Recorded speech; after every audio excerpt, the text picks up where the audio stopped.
कृष्णं कमलपत्राक्षं पुण्यश्रवणकीर्तनं वासुदेवं जगद्योनिं नौमि नारायणं हरिम्।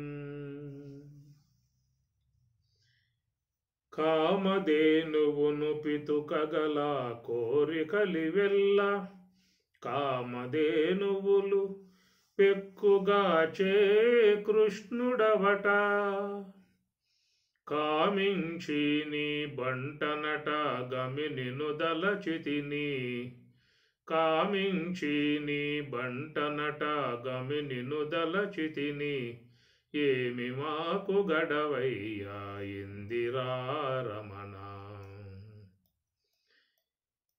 తగనొక్క చింతామణి తలచినట్ల జేసు మిగుల కౌస్తుభమణి మించిన కృష్ణుడవట పగటు శ్రీ వెంకటేశు భక్తుడని కట నేను జగములో కొరతేది జగదేక విభుడా దేవశిఖామణివి ఇష్టదైవమగు నీవు ఈవల నీ బంట నాకు నెదురింకనేది దేవశిఖామణివి. భగవద్గీత 2వ అధ్యాయము సాంఖ్యయోగము. నేహాభిక్రమనాశోస్తి ప్రత్యవాయో న విద్యతే నేహాభిక్రమనాశోస్తి ప్రత్యవాయో న విద్యతే స్వల్పమప్యస్య ధర్మస్య త్రాయతే మహతో భయాత్తు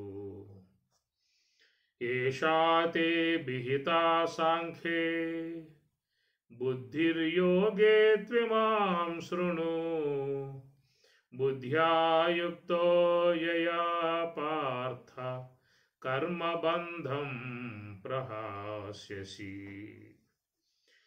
ఏషా తే అభిహితా సాంఖ్యే బుద్ధిః యోగే తు ఇమాం శృణు బుద్ధ్యా యుక్తో యయా పార్థ కర్మబంధం ప్రహాస్యసి. 39వ శ్లోకమునందు మనం అధ్యయనం చేసుకుంటున్నటువంటి అంశము, ఇంతవరకు నీకు సాంఖ్య సంబంధమై ఉన్నటువంటి యొక్క విషయం చెప్పడం జరిగిందయా. ఏ యొక్క బుద్ధితో నువ్వు కూడుకున్నట్లయితే ఈ కర్మబంధం నుంచి బయటపడగలవో ఆ విషయాన్ని నీకు ఇక ముందు చెప్పబోతూ ఉన్నాను. మంచిగా వినవలసిందిగా పరమాత్మ చెప్తున్నటువంటి యొక్క అంశము, యయా బుద్ధ్యా యుక్త, ఏ యొక్క బుద్ధితో కూడి ఉన్నట్లయితే కర్మబంధం ప్రహాస్యసి. కనుక లోకంలో మానవులను గట్టిగా పట్టి ఉన్నటువంటి బంధం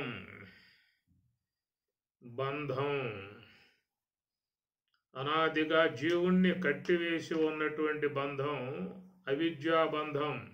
అజ్ఞాన బంధంలో జీవుడు కొట్టుమిట్టాడుతూ ఉన్నాడు. అవిద్యా బంధం నుంచి బయటపడాలని చెప్పనంటే కూడా జీవునికి అంత సాధ్యమైనటువంటి యొక్క విషయంగా కనపడటం లేదు. అనాదిగా ఈ జీవుడు కర్మబంధాలకు మూలబంధం అజ్ఞాన బంధం, అవిద్యా బంధం. అన్ని బంధాలకు మూల కారణం అదే. కాబట్టి ఈ ప్రకారంగా గట్టిగా జీవుణ్ణి పట్టివేసి ఉన్నటువంటి విధానము మన భాగవతంలో వస్తుంది కదా. పోతనోపాఖ్యానం.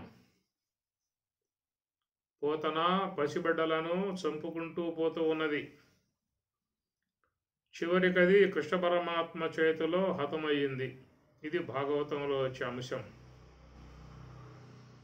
అట్లా పారమార్థికంగా చూసినట్లయితే పోతన అంటే మనలో ఉన్నటువంటి మూలా విద్య అజ్ఞానం. పూత అని చెప్పనంటే పవిత్రత అని చెప్పిన అర్థం. బహవః జ్ఞాన తపసా పూతా మద్భావం ఆగతాః. బహవః అనేక మంది జ్ఞాన తపస్సు చేత పూత పవిత్రులైరి అని పరమాత్మ అన్నాడు. పూత అంటే పవిత్రం అవటం. పూతం పవిత్రం మేద్యంచ పునాతి దేహాధికమితి పూతం. మనలో శుద్ధ సాత్విక బ్రహ్మాకార వృత్తినే పూత అంటారు. కాబట్టి పూత మద్భావం ఆగతాహ, శుద్ధ సాత్విక బ్రహ్మాకార వృత్తిని పొంది ఉన్నటువంటి వారు మలిన సాత్విక అవిద్యను దాటి శుద్ధ సాత్విక బ్రహ్మాకార వృత్తి పొంది ఉన్నటువంటి మహాత్ములు పూత అంటారు. పూత మద్భావం ఆగతాహ, అట్టి పవిత్రులైనటువంటి వారై మద్భావం అంటే నా యొక్క స్వరూప అనుభవాన్ని ఆగతాహ పొందిరి. శుద్ధంగా పరమాత్మ చెప్పే మాటలో పవిత్రతను చెందనదే ఎవరు కూడా బ్రహ్మము వద్దకు పోయే అవకాశం లేదు. దాన్ని పూత అని పరమాత్మ గీతలో చెప్పాడు. పూత న అన్నాం అనుకోండి, అర్థం వస్తుంది, పవిత్రత కానిది. పూత న అని అర్థం, పవిత్రత లేనిది అని చెప్పనంటే మలిన సాత్విక అవిద్య అనేటువంటి పూత న అదనమాట. కంసుని యొక్క పంపుతో బయలుదేరి ఎక్కడెక్కడ ఉన్నటువంటి బిడ్డలందరినీ కూడా చంపుకుంటూ పోతున్నటువంటి పరిస్థితి భాగవతంలో వస్తున్నటువంటి అంశము. అట్లాగా ఈ లోకములో ఉన్నటువంటి సకల జీవులు కూడా ఆ యొక్క జీవుడు, ప్రతి జీవుడు అవిద్య అనేటువంటి చేతులలో చిక్కుకుని ఉన్నాడు. ఆ విధంగా తన వశం చేసుకుని జీవుణ్ణి మరి ఈ విషయ సంబంధమై ఉన్నటువంటి ప్రాపంచిక విషయాలని ఆమె అందింపజేస్తుందే తప్ప పరమార్థం వైపుకు పోవటానికి ఆమె అడ్డుగా ఉన్నది. కనుక విష సంబంధమై ఉన్నటువంటి పాలను తాపింపజేసి బిడ్డలను సంహరింపజేయటం భాగవతంలో వచ్చే అంశం అయితే, ఈ విషయములనబడేటువంటి వాటిలో ఏంది అవిద్య అనేటువంటిది మరి జీవుణ్ణి ఏర్పాటు చేస్తూ ఉంటుంది. అట్లా ఈ పాశాలు, మోహపాశములు, కర్మపాశములు, బంధాలన్నీ కూడా అవిద్య వల్లే జీవుడికి ఏర్పడుతూ ఉన్నాయి. తెంచరాని బంధములు, తాళ్ళు తెంచుకోవచ్చు, గొలుసులు తెంచుకోవచ్చు, ఏవైనా తెంచుకోవచ్చు ఏమో కానీ ఈ కర్మ పాశాలు ఏవైతే పడి ఉన్నాయో జీవుణ్ణి అవి తెంచుకోవాలని చెప్పనంటే అంత సాధ్యమైనటువంటి యొక్క విషయం కాదు. పాశ బంధాలు ఇవన్నీ కూడా మోహ బంధాలు. మరొకటి దాంట్లో వచ్చినటువంటి వివాహ బంధం, అది కూడా బంధమే. ఇరువురు కూడా ముడివేసుకున్నటువంటి బంధం. శతమానం భవతు శతాయుః మాంగళ్యం తంతునా నేనా మమ జీవన హేతున కంఠే బధ్నామి శుభగే సంజీవ శరధాం శతం. అది కూడా బంధమే. ఆ బంధం పడిందా అని చెప్పనంటే జీవితకాల పర్యంతం ఆ బంధంలో ఉండక తప్పదన్నమాట. అలాంటి విధానం. సమర్థ రామదాసు వివాహ కార్యక్రమం వైభవపేతంగా బంధువులంతా వచ్చి కూర్చున్నారు. బ్రహ్మాండంగా మేళతాళాలు మోగుతూ ఉన్నాయి. మరి ఆ వివాహ కార్యక్రమంలో పాల్గొన్నటువంటి బంధువులందరూ కూడా ఎప్పుడు వీడు ముడి వేస్తాడా, అక్షతలు వేద్దామని చెప్పి కూర్చొని ఉన్నారు. తీరా ఆ యొక్క ముహూర్తం రాగానే తాలిబోటు అయ్యవారు చేతికి ఇచ్చాడు. ఎమ్మటే ఆయన ముడివేయబోతూ ఉండగా అయ్యవారు అన్నారు, సావధానం సావధానం సావధానం అని 3 సార్లు చెప్పాడు. ఈ మాటలు విన్నటువంటి వాడే అయ్యవారు, ఏమిటి సావధానం సావధానం అంటున్నావు అని చెప్పనంటే, ఈ పూటతో నీ జీవన విధానమే మొత్తం మారిపోతా ఉందరా, అందువల్ల జాగ్రత్తగా ఉండు. ఇంతకు ముందంటే ఆ వ్యవహారం వేరు, ఆ తర్వాత ఉండే వ్యవహారం వేరు, ఈ ముడిపడిన తర్వాత ఉండే వ్యవహారం వేరు. ఇంతకుముందంటే ఏక్ నిరంజన్. కనుక ఎలాంటి బాధ్యతలు లేకుండా చక్కగా రెక్కలిప్పుకుని ఎగిరినటువంటి విధానం ఇదంతా కూడా పక్షిలాగా ఎగిరావు. అలాంటి యొక్క విధానం అంతా ఉండదేక. కాబట్టి ఇక్కడి నుంచి నువ్వు కొంచెం జాగ్రత్తగా ఉండు, సావధానం సావధానం అనే విధానంగా చెప్పాడు. కాబట్టి బంధం ముడిపడిందని చెప్పనంటే జీవితకాల పర్యంతం పాటు దీంతోనే ఒక జీవితం ఉండాలి. ఆ తర్వాత సంసారం, ఆ తర్వాత పిల్లలు, వాళ్ళ చదువులు, వాళ్ళ పెంపకాలు, వాళ్ళకి పెళ్ళిళ్ళు, పేరంటాలు, ఇవన్నీ కూడా రకరకాలైనటువంటి అవన్నీ కూడా సాగిపోయేటువంటి విధానం దీంట్లో ఉంటుంది. కాబట్టి ఇక్కడి నుంచి నువ్వు కొంచెం జాగ్రత్తలు వహించి నడుచుకోవాల్సి ఉంటుందనే విషయముగా అయ్యవారు సావధానం సావధానం అని చెప్పని అంటూ ఉంటే వీడు తాలిబోటు అయ్యవారి చేతికి ఇచ్చేసి అదే పరుగు తీశాడు వాడు. ఆయన పేరే సమర్థ రామదాస్ అన్నమాట. సమర్థ రామదాసు శివాజీ మహారాజ్ గురువు అనమాట ఆయన గారు. తర్వాత తపోభూములకు వెళ్ళిపోయాడు, తపస్చేశాడు, జ్ఞాన విధానంలో పండిపోయాడు ఆయన గారు సమర్థ రామదాసుల వారు. ఈ ప్రకారంగా ఉన్నటువంటివన్నీ కూడా మరి ఈ బంధములు అనేటువంటివి జీవితంలో పడుతున్నటువంటివి, కట్టేసి ఉన్నటువంటి బంధములు 100 ఏండ్ల కాలం పాటు సాగిపోతూ ఉన్నాయి. మోహ బంధములు కానీ కర్మ బంధములు కానీ అంటే తేలిగ్గా ఎడబడేటువంటి విధానాలుగా లేవు. ఇవన్నీ కూడా అజ్ఞానము మాయ అనబడేటువంటి వాట్లతో పెనవేసుకుని ఉన్నటువంటి బంధములు. అది అజ్ఞానము మాయ అనేటువంటివి ఈ కర్మ బంధములకు బాగా ఊత ఇచ్చేటువంటి అన్నమాట. జీవా నీవు నినుగానలేవా, భావించు చూచితే బ్రహ్మమే కావా. జీవా నీవు నినుగానలేవా, పరగదేహము మేడి పండు లోన తరచుగా పురుగులు తొలచెడి పండు, తెరచాటు మాంసపు దిండు, తెరచాటు మాంసపు దిండు, దీని తిరగెల్ల చక్కగా తెలిసితే పండు.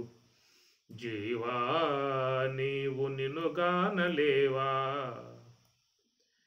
భావించి చూచితే బ్రహ్మమే కావా. జీవా నీవు నినుగానలేవా.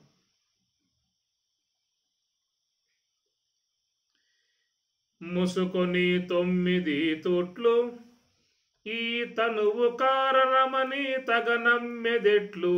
ముసుకొని 9 తూట్లు ఈ తనువు కారణమని తగనమ్మెదెట్లు. కనుగొని దీనిలో గుట్టు చాలా పనిబూని వినబోతి బహు సిగ్గుపాట్లు. జీవా నీవు నినుగానలేవా,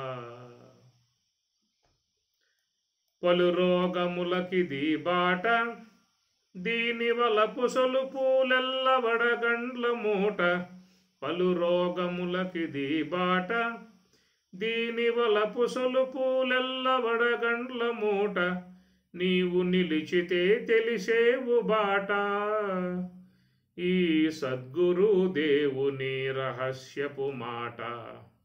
జీవా నీవు నినుగానలేవా, భావించి చూచితే బ్రహ్మమే కావా. జీవా నీవు నినుగానలేవా, పరగదేహము మంటి పాలు ఈ వికట సంసారము విడుచుటే మేలు. పరగదేహము మంటి పాలు ఈ వికట సంసారము విడుచుటే మేలు. సకల భోగములింక చాలు, శ్రీహరి నమ్మిగులుచుటే జన్మకు మేలు. జీవా నీవు నినుగానలేవా, భావించి చూచితే బ్రహ్మమే కావా. జీవా నీవు నినుగానలేవా. ఈ ప్రకారంగా జీవుడు అజ్ఞాన ప్రభావంతో మాయ అనే ప్రభావాలకు గురై ఏర్పడుతున్నటువంటి జీవితంలో ఈ రాగబంధము మోహబంధము అనేక రకములుగా ఉన్నటువంటి బంధములలో చిక్కుకొని ఉన్నటువంటి విధానము, వాటి నుంచి బయటపడటం అని చెప్పానంటే అంత తేలికైనటువంటి యొక్క పని కాదు. అసూలు ఉన్నంత వరకు వెంటాడుతూ ఉండేటువంటి ఈ బంధములు అనేటువంటివి. అందువల్ల పరమాత్మ ఇక్కడ కర్మబంధం ప్రహాస్యసి, కర్మబంధము నుండి నువ్వు బయటపడాల్సి ఉంటుంది అనేటువంటి విధానముగా చెప్తున్నటువంటిది. మరి కర్మబంధం నుంచి ఎట్లా బయటపడాలి అనేటువంటి విషయం చూసినట్లయితే యయా బుద్ధ్యా యుక్త అనగా మన యొక్క ఇది చాలా ముఖ్యమై ఉన్నటువంటి యొక్క అంశము. యయా బుద్ధ్యా యుక్త, బుద్ధితో కూడి ఉన్నట్లయితే. ఇది శుద్ధ సాత్విక అంతఃకరణం. బుద్ధి అంటే శుద్ధ సాత్వికము అని అర్థం. ఎవరి మనస్సు అయితే నివృత్తి మార్గంలో ప్రయాణం చేస్తుందో, నివృత్తి మార్గముగా ప్రయాణం చేసేటువంటి యొక్క అంతఃకరణాన్ని బుద్ధి అంటారు. ప్రవృత్తి మార్గంలో ప్రయాణం చేసేటువంటి యొక్క అంతఃకరణాన్ని మనస్సు అంటారు. పంచేంద్రియములతో సంబంధం పడి శబ్దాది విషయాలని ఆస్వాదిస్తూ ఉండేటువంటి అంశాన్ని మనస్సు. ఈ పరమాత్మయే చెప్పిన మాట. శ్రోత్రం చక్షు స్పర్శనంచ రసనం ఘ్రాణమేవచ అధిష్టాయ మనశ్చాయం అన్నాడు. అధిష్టాయ బుద్ధి ఛాయం అని చెప్పాల. అధిష్టాయ మనహచ అయం. మనసు అనేది మరి ఆధారంగా కలిగి ఇంద్రియాలని చక్కగా ఊతగా చేసుకుని ఈ ప్రపంచంలో ఉన్నటువంటి యొక్క విషయాలను ఆస్వాదిస్తూ వాటిల్లో ఉన్నటువంటి యొక్క సంస్కారాలని మళ్ళీ తనలో చొప్పింపజేసుకుంటూ ఆ వచ్చిన సంస్కారాలను తిరిగి మరలా అనేక దేహాలకు మరి పెట్టుబడిగా పెట్టుకుని చేస్తున్నటువంటి వ్యవహారం మనోవ్యాపారం, మనస్సు యొక్క వ్యవహారము. అందువల్ల పరమాత్మ ఎక్కడ యయా బుద్ధ్యా యుక్త అనే మాట వాడుతూ ఉన్నారు. కాబట్టి మనస్సుతో కూడి ఉన్నావు, ఇక్కడి నుంచి నువ్వు బుద్ధితో కూడుకుని ఉండే విధానం చెయ్యి అంటే ఏమిటి అర్థం? ఎవరైతే తాత్వికం వైపుకు తిరిగారో, నివృత్తి మార్గం వైపుకు తిరిగారో, తత్వచింతన మార్గంలో అడుగుపెట్టారో, గురు సన్నిధికి చేరుకున్నారో, తత్వచింతన ఆరంభం చేశారో, బ్రహ్మోపదేశములు పొంది హంస యొక్క ఆశ్రయములో ఉండి ప్రయాణం చేసేటువంటి యొక్క మార్గమంతా కూడా యయా బుద్ధ్యా యుక్త, అది బుద్ధి సంబంధమై ఉన్నటువంటి శుద్ధ సాత్విక మార్గము, మహాకారణ స్థలము శుద్ధ సాత్విక మార్గం అవుతుంది. కాబట్టి ఈ శుద్ధ సాత్విక మార్గము ద్వారా ప్రయాణం చేసేటువంటి వాళ్ళు మాత్రమే మరి అవిద్యను దాటతారు, మాయను కూడా దాటతారు. అవిద్యయా మృత్యుం తీర్త్వా విద్యయా అమృతం అశ్నుతే. ఈశావాస్యం కూడా ఇదే మాట చెప్పింది. అవిద్యయా మృత్యుం తీర్త్వా అనగా నివృత్తి మార్గములో ఉన్నటువంటి వారై హంస యొక్క ఆశ్రయంలోకి అంతఃకరణం వచ్చేసినప్పుడు దానివల్ల ఏమవుతుందంటే అవిద్యయా లోన ఉన్నటువంటి యొక్క అవిద్య సన్నగిల్లుతుంది. అనగా మలిన సాత్విక అవిద్య అనేటువంటిది ఆ మలినములను పోగొట్టుకుంటుంది అని అర్థం. లభంతే బ్రహ్మ నిర్వాణం ఋషయ క్షీణ కల్మషాహ అని గీత. మహర్షులు క్షీణ కల్మషాహ, తనలో ఉన్నటువంటి అవిద్యా సంబంధమై ఉన్న కల్మషాలని క్షీణింపజేసుకుని లభంతే బ్రహ్మ నిర్వాణం, వాళ్ళు బ్రహ్మము యొక్క స్వరూపానుభవాన్ని పొందగలిగారు. క్షీణ కల్మషాహ, లోన ఉన్న కల్మషములు అంతరించనిదే నువ్వు శుద్ధ బ్రహ్మము యొక్క సమీపానికి పోయే అవకాశం అనేటువంటిది లేదు. గుర్తుపెట్టుకోండి, ఈ మలిన సాత్విక అవిద్య ఉన్నంత వరకు బ్రహ్మం వద్దకు ఎవరూ కూడా పోయే అవకాశం లేదు. కాబట్టి క్షీణ కల్మషాహ, కల్మషములను తొలగింపజేసుకోవాల్సి ఉంటుంది. అయితే కల్మషములు తొలగింపజేసుకోవాలని చెప్పన్నట్లయితే ఎట్లా తొలగింపజేసుకోవాల్సి ఉంటుంది? వస్త్రంలో ఉన్న మాలిన్యాన్ని నీటి ద్వారా తొలగింపజేసుకుంటూ ఉన్నాం. అట్లనే లోహములో ఉన్నటువంటి యొక్క మాలిన్యాలను అగ్ని ద్వారా తొలగింపజేసుకుంటూ ఉన్నాం. ఈ ప్రకారం అనేక ప్రక్రియల ద్వారా మాలిన్యములు కలిగి ఉన్నటువంటి వాటిని శుద్ధం చేసుకుంటూ ఉన్నాం. మరి అనేక జన్మలుగా లోపల చేరిపోయి ఉన్న కల్మషాలను కడుక్కోవాలని చెప్పన్నట్లయితే ఏమిటి మార్గం అని చెప్పని దానినే ధ్యాన మార్గము అన్నారు. ధ్యానం ద్వారానే కల్మషములన్నీ కూడా కడుక్కోవాల్సి ఉంటుంది. కాబట్టి నివృత్తి మార్గం అనేటువంటి యొక్క దాని ద్వారా మరి క్షీణ కల్మషాహ లభంతే బ్రహ్మ నిర్వాణం అని స్వామి చెబుతూ ఉన్నారు. మహర్షులందరూ కూడా, తత్వవేత్తలందరూ కూడా వారు ఈ యొక్క మార్గము ద్వారానే తమలో ఉన్నటువంటి కల్మషాలు కడుక్కుని వారు బ్రహ్మము యొక్క స్వరూపానుభవాన్ని పొందగలిగారు. కనుక మీరు కూడా అదే మార్గంలో పోవాల్సి ఉంటుంది. ఇంకా ప్రత్యేకమై ఉన్నటువంటి యొక్క మార్గాలు అనేటువంటి ఏమీ కూడా లేవు. మీకు ఈ మాట రాబోయేటువంటి యొక్క 41 శ్లోకాలలో మీకు స్వామివారు చెప్పబోతారు. అక్కడ ఈ విషయాలు బాగా మీకు వస్తాయన్నమాట. కాబట్టి ఈ ప్రకారముగా మహాత్ములు ఏ త్రోవలో ప్రయాణం చేశారో మనం కూడా అదే మార్గంలో ప్రయాణం చేయాల్సి ఉంటుంది. గుర్తుపెట్టుకోండి. యద్యదాచరతి శ్రేష్టః తత్తదేవేతరో జనః సయత్ ప్రమాణం కురుతే లోకస్తదనువర్తతే. మహాత్ములందరూ కూడా ఏ మార్గంలో ప్రయాణం చేసినారో మనం కూడా అదే మార్గంలో ప్రయాణం చేయవలసి ఉంటుంది. కాబట్టి ఈ ప్రకారముగా ముముక్షుభిః పూర్వైః పూర్వతరం కృతం, మీకు 3వ అధ్యాయంలో స్వామి చెబుతాడు. పూర్వైః పూర్వతరం కృతం, పూర్వీకులై ఉన్నటువంటి వారు ఇలాంటి యొక్క మార్గాన్ని వాళ్ళు అనుసరించి ప్రయాణం చేశారో, ముముక్షుభిః మోక్షాపేక్ష ఉన్నటువంటి వారు కూడా అదే మార్గంలో ప్రయాణం చేయాల్సి ఉంటుంది అని అర్థం. కాబట్టి ఆ మార్గంలో ఋషులు, యతీశ్వరులు, సాధువులు, మహాత్ములు పోయిన మార్గమే మనందరికీ కూడా ఉన్నటువంటి మార్గం. మనకు ప్రత్యేకంగా అంటూ ఏ మార్గాలు లేవు.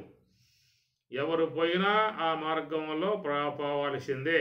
ఇది మీకు రాబోయే శ్లోకాలు. వ్యవసాయాత్మిక బుద్ధి ఏకేహ కురునందన బహుశాఖాహి అనంతాశ్చ బుద్ధయ అవ్యవసాయనం అనే శ్లోకాలలో మీకు ఆ అంశాలు బాగా ఇంక్లూకరంగా రాబోతాయి. కాబట్టి ఈ ప్రకారముగా యద్యదాచరతి శ్రేష్టః తత్తతేవ ఇతరో జనః. యత్యత్ ఆచరతి శ్రేష్టః, ఏ మహాత్ములు ఏ మార్గంలో ప్రయాణం చేసిన విధానం ఉన్నదో అట్టి ఆ మార్గంలోనే మనం కూడా ప్రయాణం చేయాల్సి ఉంటుందనే విషయాన్ని అందరూ కూడా జ్ఞప్తిలో పెట్టుకోవాలి. సాక్షాత్తు శ్రీమన్నారాయణుడు కూడా ఋషులు పయనించిన మార్గంలోనే ఆయన కూడా ప్రయాణం చేసిన విధానము. ఇప్పుడు భగవద్గీత సందేశాన్ని లోకానికి అందించారు అని చెప్పానంటే స్వామి ఏం చెప్పారు గీతలో? ఇది శ్రీమద్ భగవద్గీతాసు ఉపనిషత్సు భగవత్ సంబంధమై ఉన్నటువంటి ఏ వాక్యములు నా నుండి వస్తూ ఉన్నాయో ఇవన్నీ కూడా ఉపనిషత్తులలో మహాత్ములు చెప్పినటువంటి విషయాలను నీకు ప్రబోధిస్తున్నాను అని చెప్పి అన్నాడు. అట్టి మహర్షులు పోయినటువంటి యొక్క మార్గం వైపే కృష్ణ పరమాత్మ కూడా మరి ధ్యానం ద్వారా ప్రయాణం చేసినటువంటి యొక్క అంశం మనకి భారతంలో గోచరిస్తుంది కదా.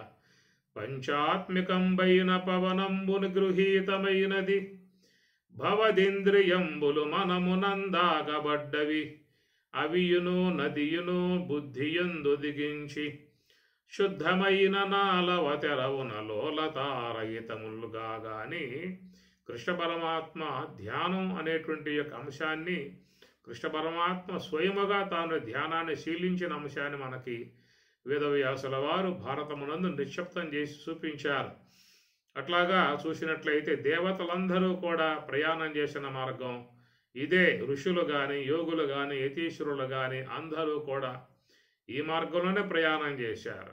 6 రుచోహమునే యోగం కర్మకారణముచ్యతే యోగారూఢస్య తస్యైవ శమః కారణముచ్యతే అని మనకు పరమాత్మ రాబోయే శ్లోకాలలో చెప్తారు. కాబట్టి ఈ ప్రకారముగా ఈ మార్గాన్ని రాముడు అనుసరించాడు.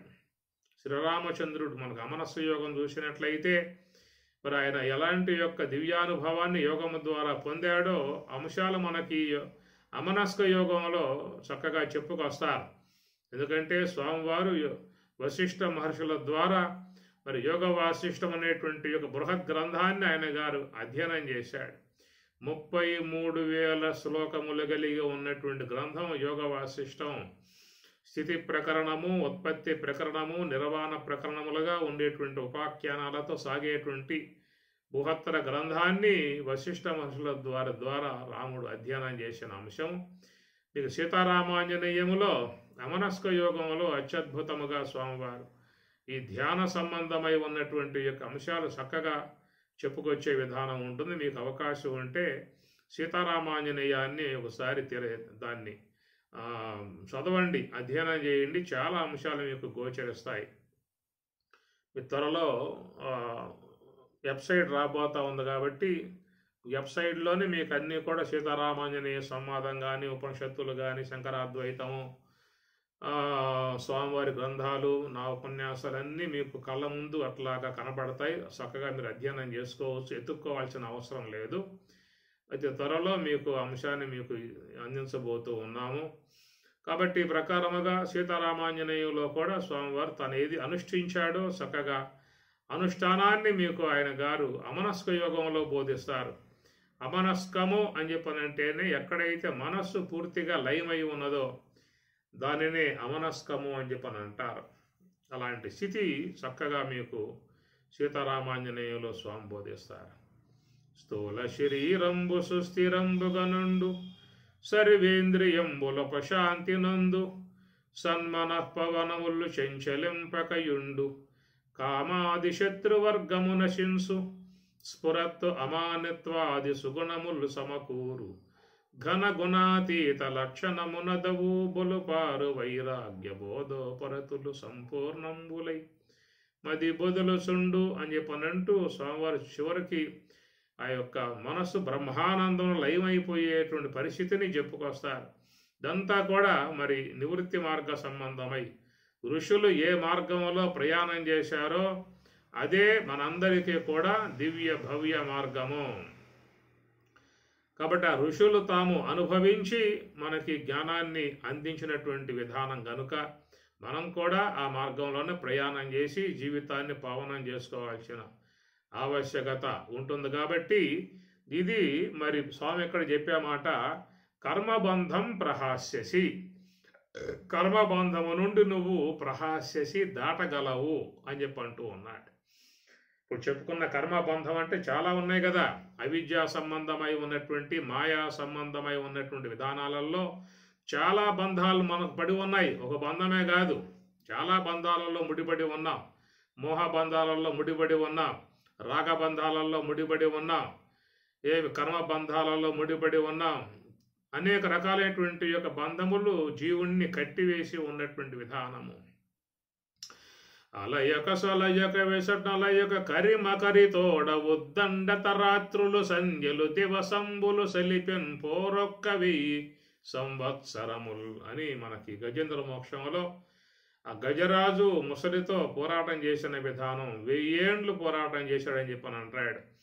కాబట్టి ప్రకారముగా మరి లోకంలో ఉన్నటువంటి యొక్క జీవులు, మానవులు ఈ కర్మపాశాలలో తగులుకొని లాగబడుతూ ఉన్నారు. ఎట్లయితే మొసలి అమాంతంగా మహాశక్తివంతమై అంతటి ఏనుగును కూడా అవలీలగా లాక్కుపోయి దాంట్లో ముంచేసినట్లుగా మరి అంతటి ఉన్నటువంటి మానవులను కూడా చాలా అవలీలగా లాక్కుపోయి అవిద్య అనేటువంటిది, మాయ అనేటువంటి మకరాలు జీవుణ్ణి పట్టి కర్మపాశములలో, మోహపాశములలో, అజ్ఞాన పాశములలో, అనేకమైనటువంటి యొక్క రాగపాశాలలో ప్రస్తుతం ఉన్నాం.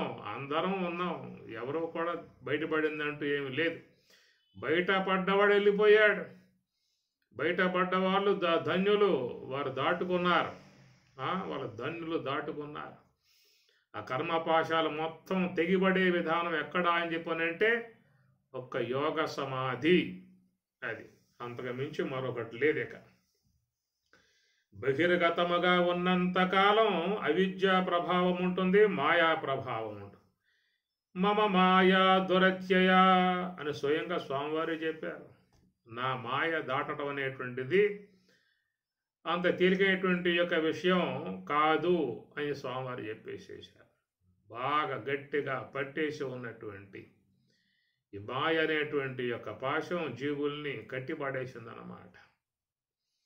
అందుచేత మరి అనేక రకాలుగా ఉన్నటువంటి పాశాలతో ఈనాడు అందరం కూడా కట్టుబడి ఉన్నాము. ఏమైనా మరి నివృత్తి మార్గంలో ప్రయాణం చేద్దాం అనేటువంటి విధానముగా ఒక అడుగు ముందుకు వేద్దాము అని చెప్పనంటే వెనక్కి 10 అడుగులు పడతా ఉన్నాయి. చక్కటి మార్గమే స్వామివారు అందించారు, అంతరార్థాలు అందించారు, బ్రహ్మాండ విచారం చెప్పారు, ఏకస్థా నిరూపణ చెప్పారు, షట్చక్ర విచారం చెప్పారు, స్థూలదేహ పంచకరణ, సూక్ష్మదేహ పంచకరణ ఇత్యాదివన్నీ కూడా దాపరేకం లేకుండా అన్ని విషయాలకు కూడా అందరికీ కూడా మరి చక్కగా తెలియజేసిన విధానము, ఎన్నో గ్రంథాలు రచించిన విధానం, సంభాషణలు, అనుభవామృతాలను విన్న ఎంతోమంది మహాత్ములు, శంకరాచార్య, రామానుజాచార్యులు అనేక మంది మహాత్ములు కూడా మరి అనేక విషయాలు అందించారు. ఇన్ని విషయాలను అధ్యయనం చేసినప్పటికీ కూడా నివృత్తి మార్గంలో ఒక అడుగు ముందుకు వేద్దామా అని చెప్పనంటే మొత్తం పట్టి లాగి కింద పడేస్తా ఉన్నటువంటి పరిస్థితి. ఇది ఎవరికి వారు ప్రత్యక్షంగా చూసుకోవాల్సిన అంశము. అది దీంట్లో వాస్తవం ఉందా లేదా అనేటువంటి విషయాన్ని ఎవరికి వారు ప్రత్యక్షంగా చూసుకోవచ్చు. ఏమైనా కాస్త ముందుకి ప్రయాణం చేసి నివృత్తి మార్గంలో ప్రయాణం చేసి స్వామివారు చెప్పారు కదా, ధ్యానములో ఉన్నప్పుడు పృథివీ పంచకమగు కర్మేంద్రియములు జడమగును అన్నాడు. జల పంచకమగు శబ్దాది విషయములు తెలియకుండా పోతాయి అన్నాడు. అట్లనే అగ్ని పంచకమగు స్తోత్రాది ఇంద్రియములు పనిచేయటం మానుకుంటాయి అన్నాడు. ఆ ప్రకారంగానే వాయుతత్వమగు పంచవాయువులు వాటి వ్యవహారం పూర్తిగా సన్నగిల్లుతాయి అన్నాడు.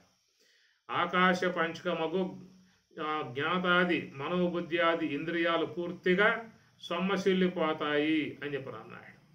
చివరికి ఆ శ్వాస మనస్సు రెండు కూడా సుషుమ్నా ద్వారంలో ప్రవేశించి ఆ సుషుమ్నాయందున్నటువంటి బ్రహ్మయందు విలీనం చెందుతాయి అనేటువంటి మాట స్వామివారు మంచిగా చెప్పుకొచ్చారు. ఇలాంటి ఈ ప్రక్రియ విధానములో మనం మరి ఎంతవరకు ప్రయాణం చేసినటువంటి వాళ్ళము అనేది ఎవరికి వారుగా చూసినట్లయితే ఎక్కడ ఉందరా గొంగడి అని చెప్పానంటే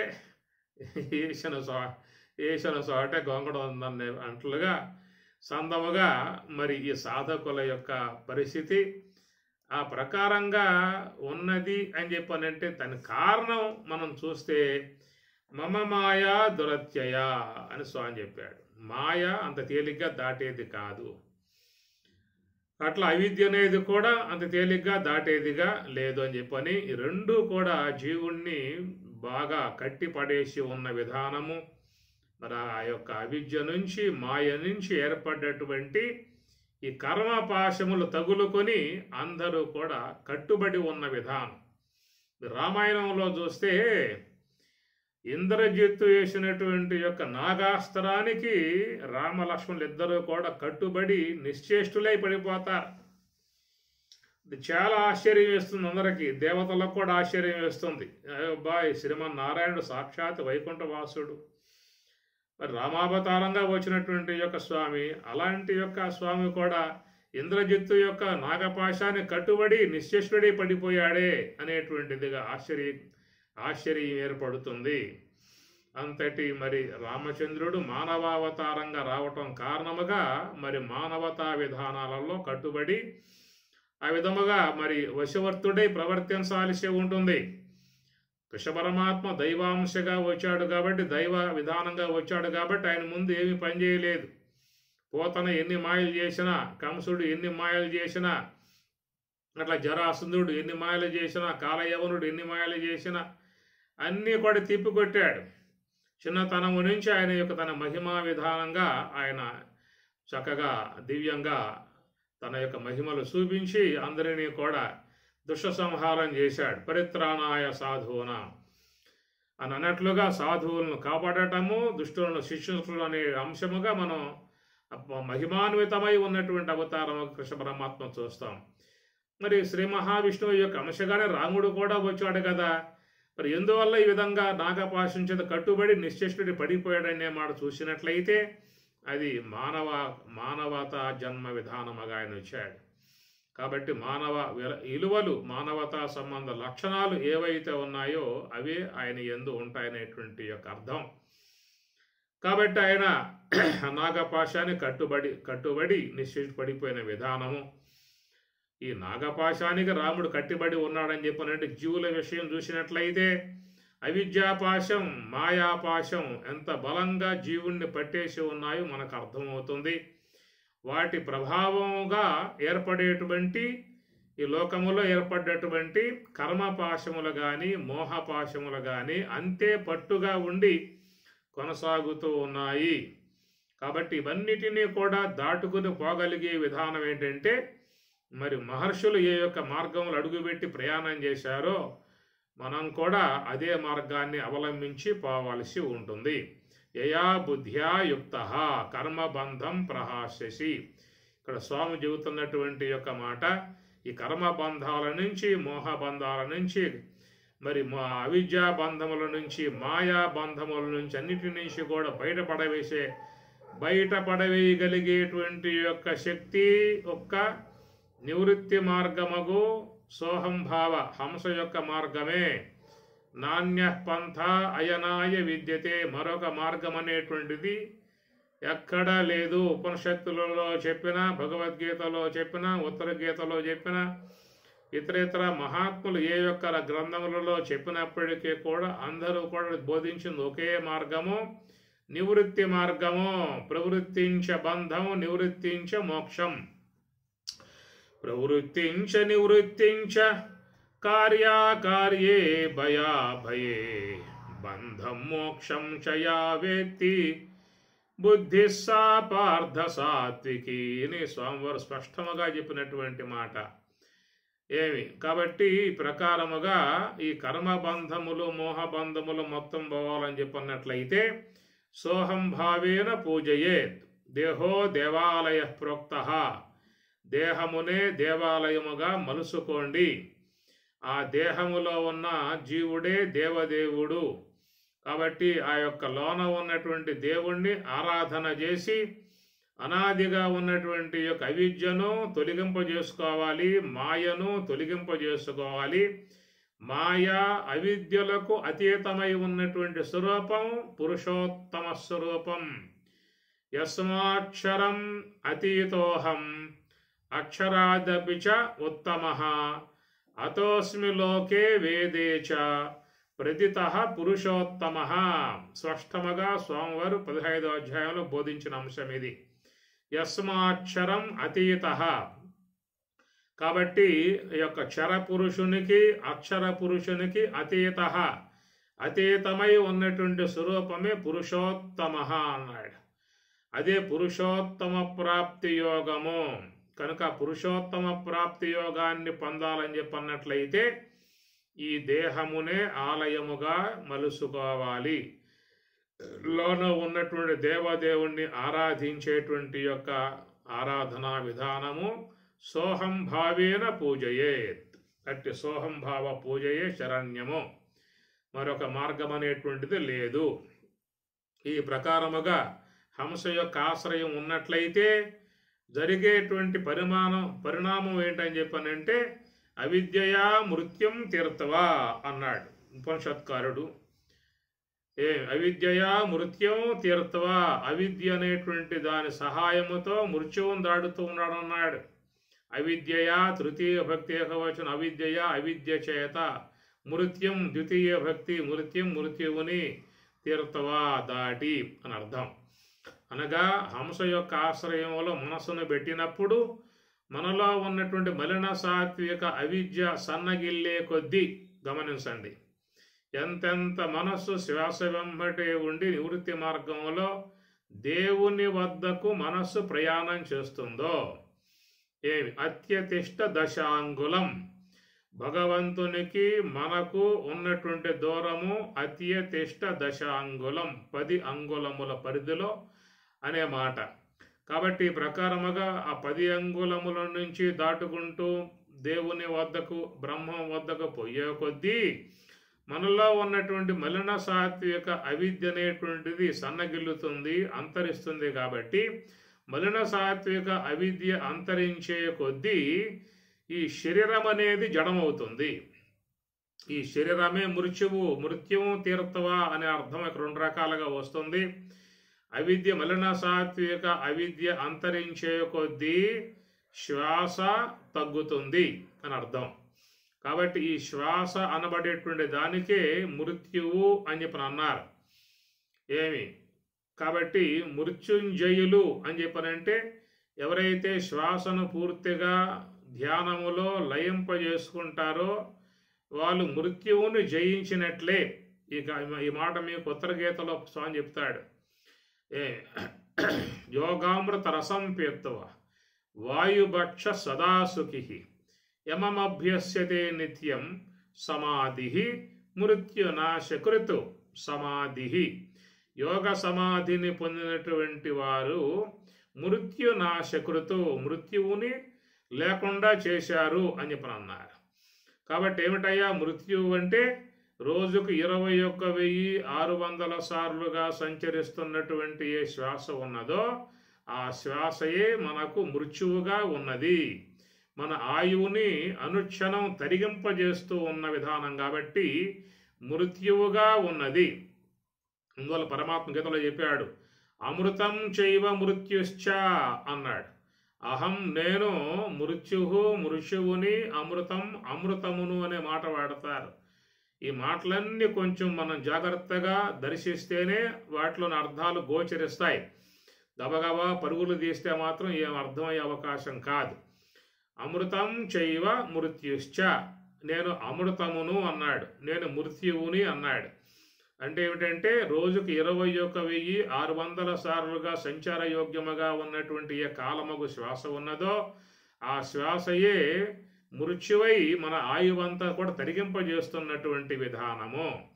ఎవరైతే నివృత్తి మార్గముగా హంస యొక్క ఆశ్రయం ద్వారా నివృత్తి మార్గంలో ప్రయాణం చేసి ఆ శ్వాసను సుషుమ్నాలో లయింపజేస్తారో, లయింపజేసినప్పుడు అక్కడేమవుతుంది? అమృతం. అప్పుడు పరమాత్మ అమృత స్వరూపుడై మనకు దర్శనం ఇస్తాడు. అందుచేత ప్రవృత్తి మార్గంలో పోతున్నటువంటి వారికేమో మృత్యువుగా ఉన్నాడు, నివృత్తి మార్గంలో పోయేటువంటి వారికి అమృత ప్రాప్తి విధానముగా ఉన్నాడు. కాబట్టి ఆ శ్వాస నివృత్తి వైపుకు ప్రయాణం చేసింది అంటే అమృత ప్రాప్తిని పొందింపజేసేదిగా ఉన్నది. అది ప్రవృత్తి మార్గములో ప్రయాణం చేసేదిగా ఉన్నది అంటే మన యొక్క ఆయువు తరిగింపజేసి మృత్యు గుహలో ప్రవేశింపజేయిస్తుంది. అందుచేత స్వామివారు ఆ మాట పాడుతూ అమృతం చైవ మృత్యుశ్చ, నేను అమృతమును నేను మృత్యువును అన్నాడు. కాబట్టి బహిర్ముఖ మార్గంలో ప్రయాణం చేసే వాళ్ళకేమో మృత్యువుగా ఉన్నాడు, నివృత్తి మార్గంలో ప్రయాణం చేసేటువంటి వారికి అమృతమై ఉన్న విధానము కాబట్టి అది మహాకారణ స్థలము. అందుచేత ఈ ప్రకారం ఎప్పుడైతే ధ్యానములో ఆ శ్వాస అనేది పూర్తిగా తగ్గి ఆగిపోయే విధానం ఏర్పడుతుందో ఆ విధంగా ఆగిపోవటం అనేటువంటిది మరి అవిద్యయా మృత్యం తీర్త్వా అనగా అవిద్య చేత అని అక్కడ పదం వాడతాడు. అవిద్య చేత మృత్యువు దాటం ఏమిటి అన్నది చాలా సందేహాస్పదంగా ఉన్నటువంటి అంశము. ఎవరికి కూడా ఇది గోచరించే అంశము కాదు. బాహ్యముగా చూసినట్లయితే ఈ విషయం ఎవరికి కూడా గోచరించే అవకాశము లేదు. ఎందుకంటే అవిద్యయా తృతీయ విభక్తిలో వాడుతూ మృత్యువుని ద్వితీయ విభక్తిలో వాడుతూ ఆ అవిద్య చేత మృత్యువును దాడుతున్నాడనేటువంటి మాట చూసినట్లయితే అవిద్య మనలో ఉన్నటువంటి మలిన సాత్విక అవిద్య ధ్యానం ద్వారా మలిన సాత్వికం కరిగిపోయే కొద్దీ, నశింపబడే కొద్దీ మనలో ఉన్నటువంటి శ్వాస అనేది పూర్తిగా ఆగిపోతుంది. ఈ ప్రకారముగా అవిద్య అంతరించే కొద్దీ శ్వాస ఆగిపోతుంది. కాబట్టి పూర్తిగా మలిన సాత్వికం అంతరించిందా అంటే శ్వాస పూర్తిగా ఆగిపోయి ఉంటుంది. కాబట్టి అది మృత్యువును దాటినట్లు అవుతుంది. వారిని మృత్యుంజయులు అన్నారు. ఎప్పుడైతే మలిన సాత్విక అవిద్య అనేది పూర్తిగా అంతరించిందో అదే శుద్ధ సాత్విక విద్య అనే విధానంగా పిలువబడుతుంది. మలినము అంతరించినప్పుడు అదే శుద్ధ సాత్వికం అవుతుంది. కాబట్టి ఆ శుద్ధ సాత్విక దానినే విద్య అన్నారు. అందువల్ల విద్య ద్వారా ఏమవుతుంది? విద్యయా అమృతం అశ్నుతే, విద్య ద్వారా అమృత ప్రాప్తిని పొందుతున్నారు. చాలా చక్కగా, చాలా పొందికగా, చాలా చూటిగా ఈ పదాలు ఎంత బాగా మహాత్ములు ఋషులు వాడారో మనకు అర్థమవుతుంది ఒక్కొక్క అంశాన్ని అధ్యయనం చేసినప్పుడు. కాబట్టి ప్రకారముగా ఈ నివృత్తి మార్గం అనబడేటువంటి యొక్క బాటలో ప్రయాణం చేసి దేహమునే ఆలయముగా మలసుకొని ఆ దేహములో ఉన్న దేవదేవుణ్ణి సోహం భావేన పూజయేత్ హంస యొక్క ఆశ్రయం ద్వారా పూజ చేసినప్పుడు మలిన సాత్విక అవిద్య ముందు అంతరిస్తుంది. ఆ తర్వాత శుద్ధ సాత్విక విద్య కూడా అంతరిస్తుంది. ఈ రెండింటినీ దాటినప్పుడు ఇక్కడ అవిద్య లేకపోవటం వల్ల జీవత్వం లేదు, మాయ లేకపోవటం వల్ల ఈశ్వరత్వం లేదు. కేవలం బ్రహ్మమే పురుషోత్తమ ప్రాప్తి. యస్మాక్షరం అతీతోహం అక్షరాదపి చ ఉత్తమః అతోస్మి లోకే వేదే చ ప్రతితః పురుషోత్తమః అన్నాడు.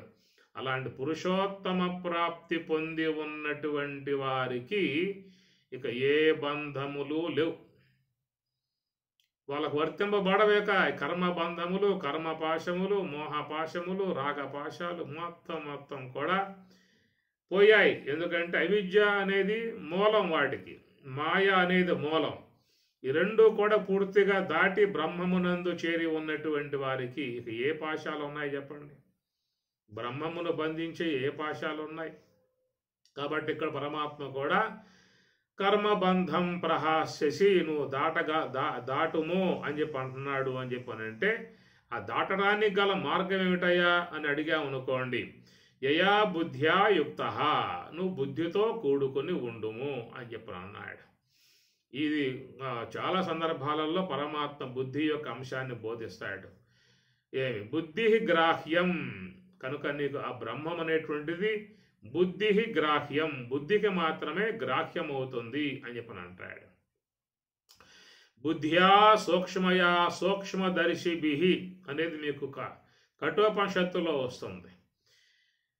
బుద్ధ్యా సూక్ష్మయా సూక్ష్మదర్శిభి, ఎవరి యొక్క బుద్ధి అయితే సూక్ష్మం అవుతుందో, సూక్ష్మం కావటం అంటే మరి ఇంతకాలముగా చేరి ఉన్నటువంటి యొక్క మాలిన్యాలన్నిటినీ కూడా తొలగింపజేసుకోవటం కారణముగా అది చాలా సూక్ష్మమయ్యే విధానం ఏర్పడుతుంది మనలో ఉన్నటువంటి అంతఃకరణం.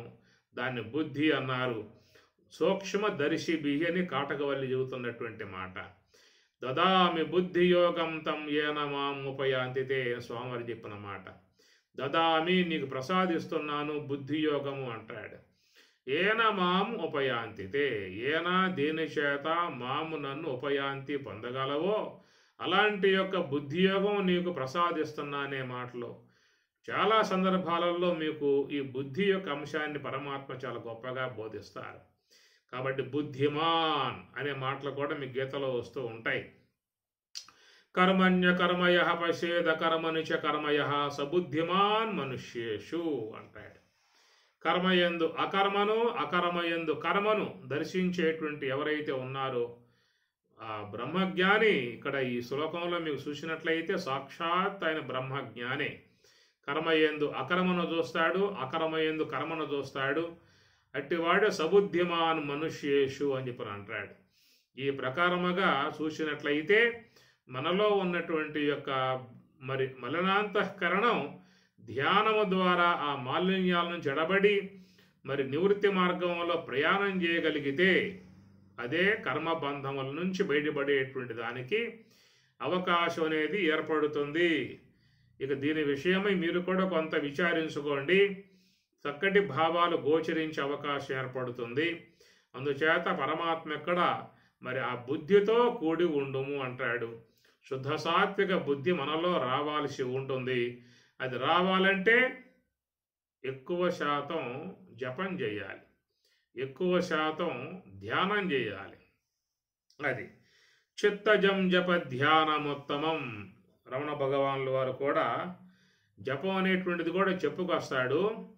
అయితే చిత్తజం జప, ఆ చిత్తములు ఏర్పడేటువంటి జపం కంటే కూడా ధ్యానం ఉత్తమం అని చెప్పని అంటాడు రమణ భగవానుల వారు. కాబట్టి ఆ ధ్యానం అనబడేటువంటిది ఏంటంటే మనసును పూర్తిగా బ్రహ్మములో విలీనం చేయిస్తుంది. కాబట్టి ధ్యానం ఉత్తమం. పతంజలి తన యొక్క అష్టాంగ ప్రక్రియలో కూడా యమ, నియమ, ఆసన, ప్రాణాయామ, ప్రత్యాహార, ధారణ, ధ్యాన, సమాధి అన్నాడు. ధ్యానము సమాధి దగ్గరగా ఉన్న అంశం అది. మిగతావన్నీ కూడా సాధన అంశాలన్నీ కూడా యమ, నియమ, ఆసన, ప్రాణాయామ, ప్రత్యాహార, ధారణ ఇవన్నీ కూడా చక్కటి మార్గ విధానాలు. సమాధికి ధ్యానం అన్నాడు. ధ్యానం ద్వారానే యోగ సమాధిని పతంజలి చెప్పినటువంటి యొక్క మాట. అదే పరమాత్మ 13వ అధ్యాయంలో బోధిస్తూ ధ్యానేన ఆత్మని పశ్యంతి అని స్వామి చెప్తారు. ధ్యానేన, ధ్యానము చేతనే, ధ్యానేన తృతీయ భక్తి యొక్క వచనం, ధ్యానేన ధ్యానము చేత ఆత్మని తన స్వరూపమును పశ్యంతి గుర్తిస్తూ ఉన్నారు. తన స్వరూప సాక్షాత్కారమును పొందగలుగుతూ ఉన్నారు. స్పష్టముగా ఉన్నటువంటి పదాలు కాబట్టి ఇక్కడ పరమాత్మ ఏయా బుద్ధ్యా, నువ్వు బుద్ధితో కూడుకుని ఉంటేనే నీకు కర్మబంధం ప్రహాస్యసి. ఇది అందరికీ వర్తించే మాట, కేవలం అర్జునుడికి మాత్రమే చెప్తున్నటువంటి మాట కాదు.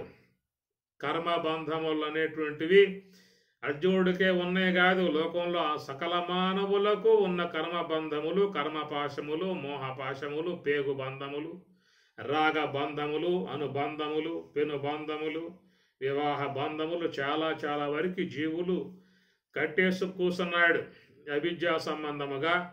ఈ కర్మబంధం ప్రహాస్యసి, అవన్నిటి నుంచి బయటపడేటువంటి యొక్క దానికి మార్గాలు ఏముందని చెప్పానంటే బుద్ధ్యాయుక్తో, యా బుద్ధ్యాయుక్త. హంస యొక్క ఆశ్రయములో ఉంటే బుద్ధి స్థితి అన్నారు. ఇంద్రియముల యొక్క ఆశ్రయములో ఉండి విషయాలు ఆస్వాదిస్తే అది మనోస్థితి. గుర్తుపెట్టుకోండి, యొక్క శ్రోత్రాది ఇంద్రియములతో సంబంధం పడి ఉన్నటువంటి యొక్క అంతఃకరణాన్ని మనస్సు అంటారు. హంస యొక్క ఆశ్రయము కలిగి నివృత్తి మార్గంలో ప్రయాణించే దానిని బుద్ధి అని చెప్పని అంటారు. కాబట్టి బుద్ధి అనేది శుద్ధాంతఃకరణం. మనకు పంచకరణంలో కూడా ఆకాశం యొక్క పరగభాగము అగ్ని అర్ధాంశమునకు అవకాశం ఇవ్వటం కారణముగా బుద్ధి ఏర్పడేను అని చెప్పని అంటారు. కాబట్టి బుద్ధి అనేది అగ్ని అంశతో ఏర్పడింది. ఇక మనస్సు అనేది చూసినట్లయితే ఆకాశం యొక్క పరక భాగము వాయువర్ధాంశమునకు అవకాశం ఇవ్వటం వలన మనస్సు పుట్టెను అని చెప్పని అంటారు. కాబట్టి వాయువాంశముగా ఏర్పడింది కాబట్టి మనస్సు అది స్థిమితముగా ఉండే అవకాశం లేదు, నిశ్చలముగా ఉండే అవకాశం లేదు. వాయు తత్ సంచరతి, వాయువు అని చెప్పినట్టు సంచారం కలిగి ఉండే విధానమే వాయువు. అందువల్ల ఆ వాయుతత్వము మనసులో ఉన్నది కాబట్టి ఆ మనసు అనేది స్థిరముగా ఉండే అవకాశం లేదు, అది చంచలముగా పోతున్న విధానమే. వాయువు ఎట్లయితే ఆగదో అట్లాగా ఈ మనసు అనేది కూడా నిశ్చలముగా నిలకడగా ఉండే విధానం కాదు. రెండవది ఏంటంటే ఆ మనస్సులో అనేక సంస్కారములు ఈ జన్మలో కానీ మరి గత జన్మలలో కానీ ఏర్పడి ఉన్నటువంటి సంస్కారములు మనస్సులో బాగా గూడు కట్టుకుని ఉన్నాయి కాబట్టి, పురోగై ఉన్నాయి కాబట్టి ఆ సంస్కారములు కూడా కొంత దానికి బలం ఇస్తున్నాయి. స్వతసిద్ధముగా మనస్సు అనేది వాయువాంశముగా చేరి చలనత్వం, చంచలత్వం, చపలత్వం కలిగి ఉన్న విధానంగా ఉండగా దాంట్లో చేరి ఉన్నటువంటి యొక్క సంస్కారములు ఇంకా దాని యొక్క గమనానికి తోడ్పడుతున్న విధానం కాబట్టి మరి ఎవరి మనసు చూసినప్పటికీ కూడా ఒకంత స్థిమితముగా ఉండే విధానం కనపడటం లేదు, కాసేపు కూడా నిలకడగా ఉండే విధానం కనపడటం లేదు. కారణం ఏంటంటే ఒకటేమో వాయువాంశం చేరి ఉన్నది, రెండవది దాంట్లో సంస్కారములు బాగా ప్రబలమై పడి ఉన్నాయి కాబట్టి. అందుట్లో ఆ సంస్కారములు కూడా ఏమన్నా సాత్విక సంబంధ సంస్కారాలు పెట్టామా అని చెప్పని చూసినట్లయితే చాలా వరకు చాలామంది రాజసిక సంబంధమై ఉన్న సంస్కారాలు ఎక్కువగా చూపిస్తూ ఉన్నారు. ఇంకా పైగా తామసిక సంబంధమై ఉన్న సంస్కారాలు ప్రగాఢంగా పెడుతూ ఉన్నారు. ఎక్కువ శాతం లోకంలో మానవుల జీవన విధానము నుంచి వచ్చేటువంటి యొక్క సంస్కారములు చాలా వరకు మనస్సులో పడుతున్నటువంటి యొక్క మాలిన్య సంబంధ సంస్కారాలు, రజోగుణాత్మకముగా వచ్చే సంస్కారాలు ఎక్కువ శాతంగా వస్తూ ఉన్నాయి. తామసిక సంబంధమై ఉన్న సంస్కారాలు ఎక్కువ శాతంగా వస్తూ ఉన్నాయి. ఈ విధముగా ఈ రెండూ కూడా మనస్సులో పడటం కారణముగా ఒకవైపేమో మనస్సు అనేది వాయువాంశముగా ఏర్పడి ఉండగా దాంట్లో పడ్డటువంటి యొక్క సంస్కారములు, అదే సాత్వికము పుణ్య సంస్కారం అధిక శాతంలో ఉన్నట్లయితే కొంచెం ఏదైనా మన మనస్సు మన అధీనంలోకి వచ్చే అవకాశం ఉంటుంది. కానీ మనం ఏం చేస్తున్నామంటే ఎక్కువ శాతం ప్రయత్నం చేసి పని కట్టుకుని ఈ తామసిక సంబంధ క్రియలు, రాజసిక సంబంధ క్రియలు అధిక శాతం చేసి అట్టి ఆ సంస్కారములే మనస్సులో చూపించటం కారణముగా ఇంకా ఆ మనసుకి బాగా చంచలత్వానికి దోహదపడుతూ ఉన్నాయి. ఎట్లయితే అగ్నికి వాయువు తోడైనట్లుగా అని చెప్పి అన్నట్లుగా ఈ మనసు అనే దాంట్లో వాయువు ఏదో చంచలత్వం కలిగి ఉన్నదో ఆ వాయువుకి ఈ సంస్కారములు తోడై మరి నిలకడలేని విధానముగా పరుగులు తీసే విధానం అవుతుంది. కాబట్టి మనస్సు ఆ ప్రకారముగా చంచలత్వం అనేటువంటిది ఏర్పడింది. దానిని మనం జయించాలని చెప్పనంటే హంస సోహం అనేటువంటి మార్గం ద్వారానే మనస్సు యొక్క చంచలత్వాన్ని అరికట్టాల్సి ఉంటుంది. కనుక శ్వాస యొక్క పరిధికి గనక అంతఃకరణం వచ్చేసిందా అని చెప్పనంటే అక్కడే ఆ మనస్సు యొక్క అంశం అంతరిస్తుంది. అక్కడ శుద్ధ సాత్విక బుద్ధి అనేటువంటిది ఉదయిస్తుంది.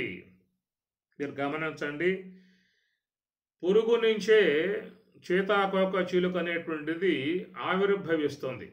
మీరు చూడండి, కావాలంటే ఆకుపచ్చగా ఉన్నటువంటి పురుగు కొద్ది కాలం అట్లా ఉండగా ఉండగా ఉండగా అది ఎండిపోతుంది. దాని నుంచి రంగులు కలిగి ఉన్నటువంటి సోయగాలు కలిగి సొంపులు కలిగి ఎంతో అందము కలిగి ఉన్నటువంటి యొక్క చీతాకోక చిలుక దాని నుంచి వస్తుంది బయటికి.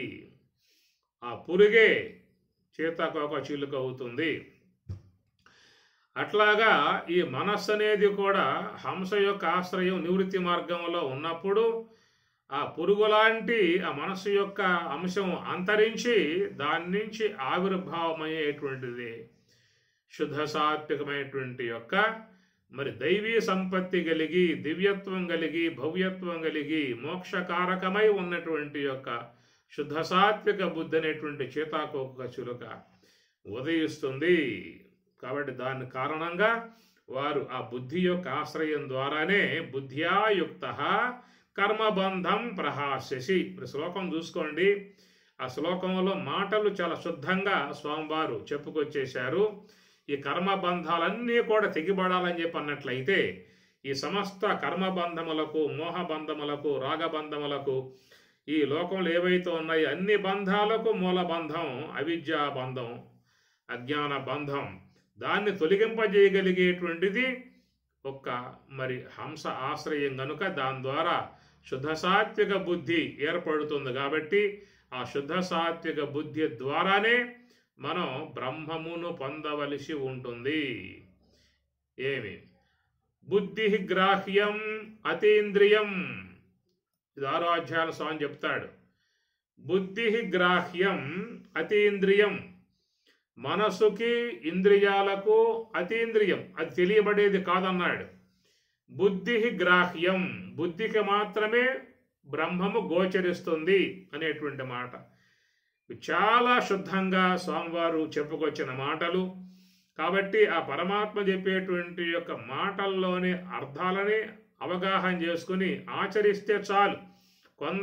సొంత పెత్తనము, సొంత వ్యవహారము, సొంత నిర్ణయాలు ఏమీ అవసరములా పరమాత్మ చెప్పేటువంటి యొక్క సందేశాన్ని అర్థం చేసుకుని గనక నడవగలిగితే మనం ఎక్కడే ఆ సమస్త కర్మపాశముల నుంచి, కర్మబంధాల నుంచి, మోహబంధాల నుంచి బయటపడే అవకాశం ఏర్పడుతుంది. కాబట్టి మీకు ఈ శ్లోకంలో స్వామివారు చక్కగా కర్మబంధం ప్రహాస్యసి యయా బుద్ధ్యా యుక్త అంటే మనస్సుని శ్వాస యందు పెట్టి నివృత్తి మార్గంలో ప్రయాణం చేసి యోగ సమాధిలో ఉండటమే బుద్ధ్యా. అట్టి ఆ బుద్ధి శుద్ధ సాత్విక బుద్ధితో ఉన్నటువంటి వాళ్ళము అవుతాము. కాబట్టి ఇట్టి మార్గాన్ని ప్రోత్సహిస్తూ రాబోయే శ్లోకాలలో స్వామివారు మంచిగా చెప్పే విధానం ఉంటుంది. ఈ శ్లోకాన్ని మీరు కూడా అధ్యయనం చేయండి. దాంట్లో ఏమైనా డౌట్లు ఏమన్నా ఉంటే కూడా మీరు అడిగే ప్రయత్నం చేయండి. బాగా తెలుసుకోండి. చెప్పినటువంటి యొక్క అంశాన్ని జీవితంలో అనుష్ఠించగలమా అనేటువంటి విషయంగా చూసుకోండి. అనుష్ఠించగలిగేటువంటి యొక్క శక్తిని, భక్తిని స్వామివారి ద్వారా పొందే విధానముగా గురు భక్తి కలిగి ఉండండి. మరొక మార్గం లేదేక, నీకు అన్ని శాస్త్రాలు చెప్పే మార్గం ఇదే. మహాత్ములందరూ కూడా నడిచిన మార్గం ఇదే. వేమన బ్రహ్మేంద్ర స్వాములు, వ్యాసులు, శుకుడు అందరూ కూడా పోయినటువంటి యొక్క మార్గం ఇదే, నివృత్తి మార్గము. కాబట్టి బుద్ధ్యాయుక్త కర్మబంధం ప్రహాస్యసి. మంచి మాట, చాలా చక్కగా ఉన్నటువంటి యొక్క సాధనా సంబంధమై ఉన్నటువంటి మార్గము. దీని అంశముగా రాబోయే శ్లోకాలు రేపటి నుంచి చూద్దాం. ఓం సహనా భవతు సహనౌ భునక్తు సహ వీర్యం కరవావహై తేజస్వినావధీతమస్తు మా విద్విషావహై. ఓం శాంతి శాంతి శాంతి. హరి ఓం తత్సతు. శ్రీ గురుభ్యో నమః. హరి ఓం.